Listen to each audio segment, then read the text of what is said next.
My name is Jemima Paine. I'm at the University of Liverpool. My paper today is entitled Pan-Africa, Imagined and Enacted in the Periodical Press.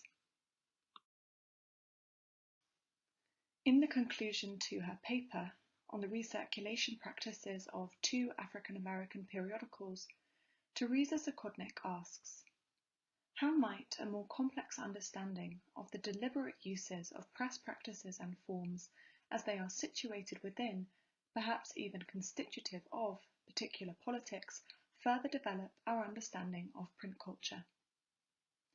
Zakodnik's closing question provides the opener to this paper, in which I will examine three deliberate uses of press practices and forms in the periodical crisis. These are multimedia texts, multi-genre texts, and recirculation. By way of this analysis, I will assess the participation of crisis in the particular politics of the Pan-African movement led by its editor, W.E.B. Du Bois. I begin with the press form of multimedia texts. Du Bois travelled to Paris in 1918 to complete research on behalf of the NAACP into the experience of black soldiers during the war. According to Sarah Claire Dunstan, this research was merely a passport for Du Bois, who hoped, quote, to be able to coordinate some sort of Pan-African initiative on the ground in Paris, end quote. It was in Paris that Du Bois met Blaise Diagne, deputy for Senegal, and the first African to be elected to the French Chamber of Deputies. Together with Diagne, Du Bois secured permission from the French government to hold the first Pan-African Congress in Paris. Du Bois employs multimedia texts to display the dual outcomes of his visit to Paris in this issue of Crisis, published in March 1919, entitled The Overseas Number. The front cover depicts a troupe of tirailleurs sénégalais, members of the Colonial Guard, honoured for their service in the war by the French Colonial League in 1919. Du Bois attended the ceremony held by the Colonial League, and in this issue of Crisis hails France as the paragon of civil racial equality. In an editorial entitled Vive la France, Du Bois proclaims, "How fine a thing to be a black Frenchman in 1919. Imagine such a celebration in America." Visual elements in Du Bois's report on the black man in the Revolution of 1914 to 1918 include the title page of the ceremony's programme and a photograph of a wounded black American soldier celebrating in Paris. A full-page portrait of Diagne appears midway through the article, cropped and printed onto a plain white background. The photograph cuts a sharp silhouette. Beneath the portrait, a handwritten note from Diagne addresses Du Bois in token of admiring friendship, as the translated caption reads. This same issue includes a copy of the memorandum addressed to Diagne, in which Du Bois proposes the first Pan-African Congress, printed alongside its translation in parallel French and English. Crisis regularly printed photographs of artists, sportsmen, recent black graduates, and eminent men of the month.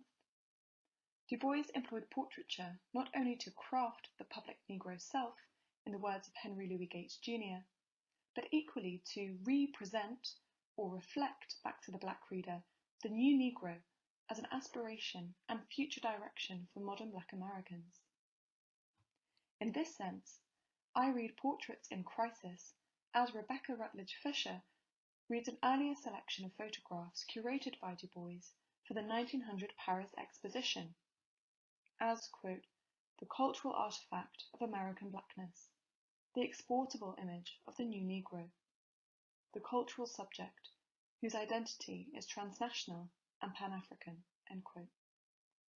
I return below to this duality contained within the image of the new Negro, at once American and Pan-African. This portrait of Diagne assumes a slightly different function from the portraits of African Americans in Crisis. The medal of the Chamber of Deputies and written inscription in French mark the image as foreign, and yet at the same time it is the token of an admiring friendship between Du Bois and Diane, a friendship which itself is both the symbol and foundation of a growing, quote, entente between Black Americans and Black Africans, end quote, as Du Bois would describe his vision for Pan-Africa in 1921. The memorandum reinforces this image using an alternative visual device. Its parallel format is a representation of the multilingual conversation constitutive of Pan-African politics, with Du Bois as its chief mediator. Closely related to multimedia texts, the second press form I want to highlight are multi-genre texts. Paul Gilroy describes Du Bois as having inaugurated a polyphonic form in his writing, constructing a patchwork of literary styles to achieve a new genre of modernist writing. Du Bois exhibits this same hallmark in his crisis editorials, and more generally includes a variety of literary genres which serve to imagine Pan-Africa. As both self-proclaimed founder of the Pan-African movement and appointed Secretary of the Congress, Du Bois used editorials for rhetorical and administrative purposes. In this editorial, published in advance of the Second Pan-African Congress, Du Bois anticipates Pan-Africa's children streaming from the ends of earth in rills of single hearts and thoughts forecasting mighty futures, before making an appeal to the reader to contribute to the great expense of this movement, assuming his role as Secretary of the Congress in instructing them to write for information to this office. Jessie Redmond Fawcett served as literary editor at Crisis from 1919 to 1926. Her account of the Second Pan-African Congress is in marked contrast to Du Bois's hyperbole. As its title suggests, Fawcett provides a subjective and internal perspective on the Congress, her impressions of the three meetings in London, Brussels, and Paris.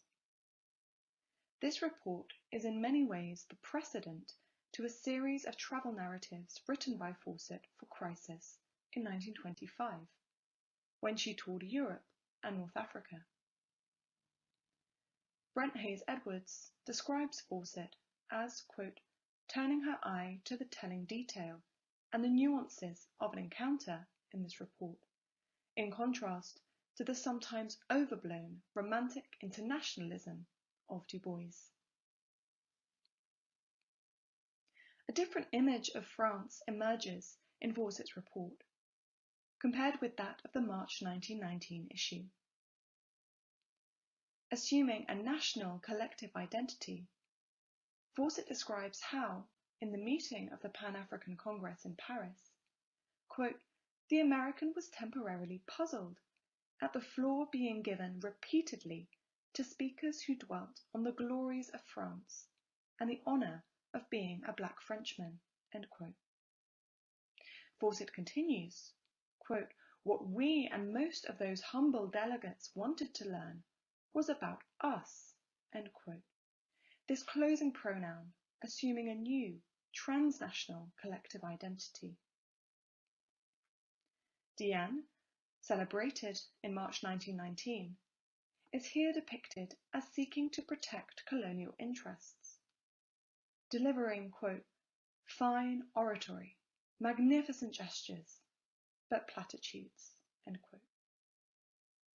Fawcett's account represents a shift from Du Bois's imagined Pan-Africa, not only in how it provides a more nuanced picture of national allegiance within the transnational alliance, but in depicting French national identity as a threat to unity. Poetry provides another written genre to imagine Pan-Africa in crisis.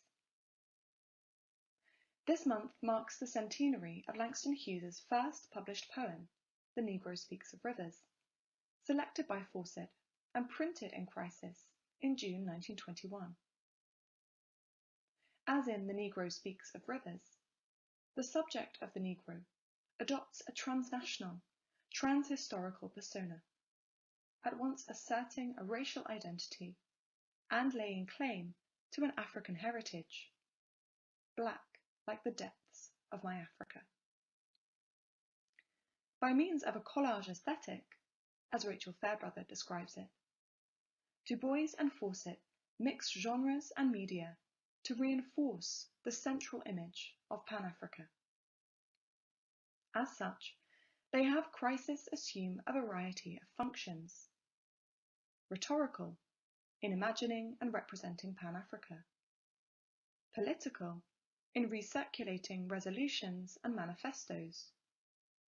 And administrative, in canvassing reader support and reporting on the Pan-African Congresses. Finally, recirculation emerges as a prominent press practice used in Crisis. As literary editor, Fawcett published The Looking Glass, a monthly review of the national and international press. Following the Second Pan-African Congress, Fawcett employed the same practice of recirculation in a review entitled What Europe Thought of the Pan-African Congress. Zakodnik describes recirculation in The Looking Glass as, quote, not the unified and single voice of its author on various subjects, but a multi-voiced collage that could effectively produce other politicized, critical, and conscious readers of the press, end quote. Importantly, Zakodnik does not discount recirculation as a rhetorical tool. On the contrary, she describes Fawcett's aim as producing politicized readers. This practice of recirculation is not passive. Rather, Fawcett creates meaning through conjunction in both her selection and framing of excerpts. The chosen excerpts unanimously praise Du Bois and compare him favourably to Marcus Garvey, whose own Pan-African movement had been denounced by Du Bois. One excerpt describes Du Bois as, quote, miles removed from the inflated ambitions and swaggering attitude of Mr. Marcus Garvey, end quote. Newspapers casting doubt on the Pan-African Congress are framed by Fawcett as mournful or sensitive. Others serve to underline her own assessment, as expressed in her account of the Congress, as to, quote, the bad faith of the French presiding officer, Monsieur Diane, end quote.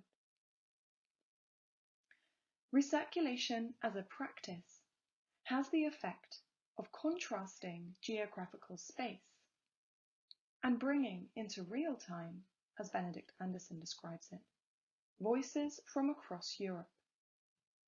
Importantly, this practice of recirculation allows Fawcett to reinforce her opinion of the Congress without appearing didactic, all the while maintaining control over the dialogue. Through the deliberate use by Du Bois and Fawcett of these three print practices and forms, Crisis becomes constitutive of Pan-Africa, imagined through multiple written genres and mixed media, enacted through administrative appeals and the recirculation of material from the Congresses. Structure and design of the periodical as medium is only one aspect of its form, as Bolson articulates. The periodical is also a material object, and its material history exhibits a national embeddedness which limits its transnational reach. The relationship between sources of funding and freedom of expression is a frequent consideration in periodical studies, and a defining factor in the history of Crisis. crisis became financially independent from the NAACP in 1915, and remained so until 1929, when it was forced to acquire a loan from the association to prevent its folding. Du Bois would subsequently resign from his position as editor, in response to the NAACP demanding greater editorial control in exchange for financial provision. As a national association devoted principally to resolving racial injustice and inequality in the United States, the NAACP was reluctant to fund the Pan-African Congresses.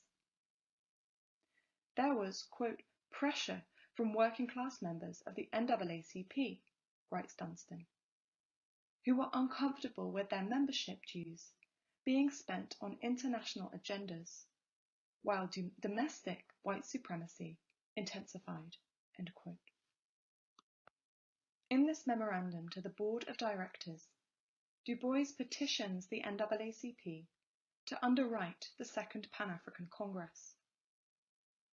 Adopting the same shift in tone as he employs in his crisis editorials, Du Bois states matter-of-factly that crisis is not in a position to fund the Second Congress, before launching into an impassioned argument as to the urgency of the larger and overshadowing problem of Africa. The Board of Directors agreed to underwrite the conference, on the condition that the full sum be raised through NAACP branches and individuals. Despite a number of scattered foreign subscriptions, distribution of crisis remained largely national, and principally via these NAACP branches.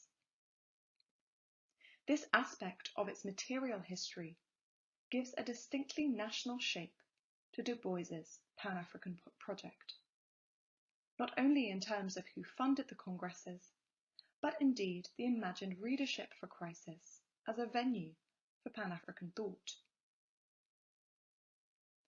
Bolson writes of the little magazine that though it may have been made for the world, it was, quote, never a medium that travelled easily within it, end quote. Du Bois sought to make crisis for the world, the chief conduit for his Pan-African project, despite its origins as the house organ of a national association. Crisis had a number of foreign subscribers, but repeated problems meant that it, like many other periodicals, exhibited what Bolson terms transatlantic immobility. Although Du Bois and Fawcett achieve a transnational reach in aspects of design and structure, as a material object, crisis remains within a predominantly national framework of production and distribution.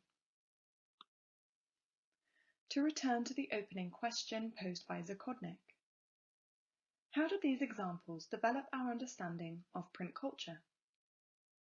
Certainly, they render more complex our understanding of deliberate uses of print practices and forms.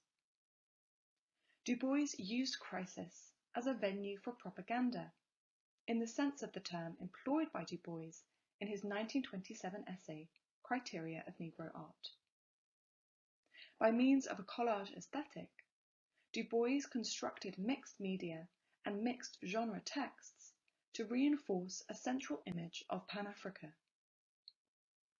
Despite the editorial strategy underpinning such a collage, slippages occurred, creating dissonance between, for example, the celebration of French nationalism in March 1919 and its criticism by Fawcett in 1921. These examples also demonstrate how crisis is constitutive of Pan-African politics as both medium and a material object. As a medium, it both imagined and enacted Pan-Africa in its structure and design. Conversely, as a material object, it remained within a primarily national framework, and indeed faced pressure from the NAACP to remain focused on a domestic agenda. Du Bois and Fawcett held unmistakably international outlooks. Yet the image of the new Negro constructed in the pages of Crisis exhibited, in the words of Wilson Jeremiah Moses, quote, a variety of cultural nationalism in connection with Africa, end quote. A distinctly American being in the world.